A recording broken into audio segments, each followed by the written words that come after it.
Hello everyone, Mike Arnold here, co-founder, Pat Trading Partners on Bob Chino. Finally a little movement in Tesla, but still holding the significant levels. Let me show you.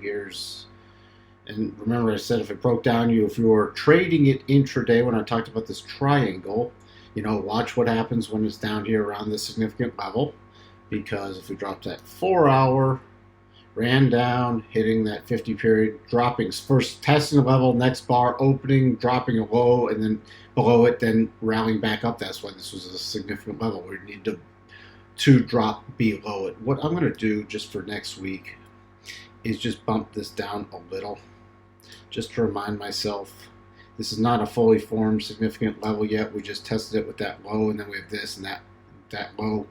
I'm just going to keep it a little wider berth because that's the area I'm going to be watching now, since it is bumping a little lower for the key break. So if we break below about 1414, then I will start watching for this 1369 level, then 1320 and 1326, where the rotation zone is just flat, completely flat on the 4 hour because we're in consolidation.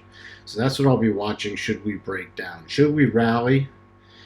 The first area I'll start watching is about this 1500. That's where a lot of these tops are, right in here, the candle tops, and then the wicks poke through them, but then they drop down. So I'll be watching 1500. There seems to be a lot of selling pressure right now coming in at 1500. If we get through 1500, 1556, and then the upper targets are the same I've put in other videos. Let's take a look at that daily. So this is why, people, I'm still watching the significant level more than the triangle. I did that video on the triangle just to let everybody know what my thoughts on it were, and if you want to use it, it's not wrong. This would have closed below the triangle, but for me, even if I was using the triangle, it closed still above the rotation zone, so this rotation zone is still holding. Until we get a close below that rotation zone, it's still technically in bullish mode.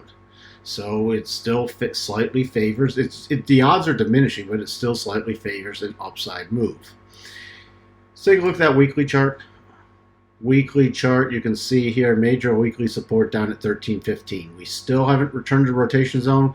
When I talk about returning to, this was a return, this is a drift sideways, and it's letting the rotation zone catch up. So still going to be paying attention, but if it did drop that 1315 area, which it could easily do, and just reset the weekly rotation zone.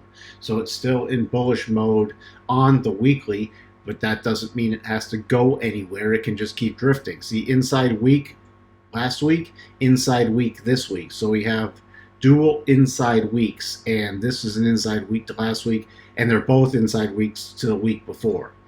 Don't normally see that. That's why this will break at some, either break out or break down at some point, and we'll get even more movement. Just don't know when. We'll just keep watching the intraday price action, and if we do spot something, we'll put it up here for everyone. Hope everyone had a great week trading. Talk to you later. Bye for now.